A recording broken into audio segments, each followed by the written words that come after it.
Коронавирус пандемиясынын жайылышына байланыштуу өлкөнүн салык төлөөчүлөрүн колдоо жана экономикалык туруктуулукка терс таасирди төмөндөтүү максатында Кыргыз Республикасынын өкмөтү салык жана камсыздандыруу төгүмдөрү боюнча бир катар жеңилдетүүлөрдү кабыл алган. Алсак 2021 жылдын 1 январына чейин көчмө салыктык текшерүүлөрдү жүргүзүүгө чектөө киргизилген. Жеке жактар жана жеке ишкерлер 2019 жыл үчүн салык декларацияларын 2021 жылдын 1 апрелине чейин тапшыруу мүмкүнчүлүгүнө ээ. Салык төлөөчүлөр ал жеткис күчтүн жагдайынын натыйжасында пайда болгон салык жана камсыздандыруу төгүмдөрү боюнча карыздын суммасын 2020 жылдын 1 октябрына чейин 1 жылдан ашык эмес мөөнөткө кийинкиге жылдырууну же бөлүп төлөөнү алганга укуктуу.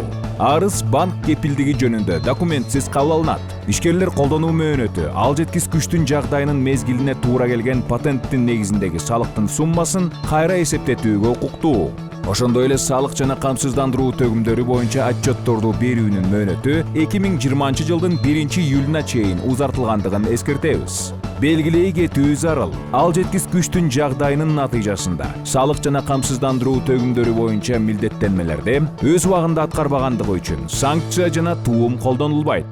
Көрүлгөн чаралар өлкөдөгү салык төлөөчүлөрдү колдоого багытталган.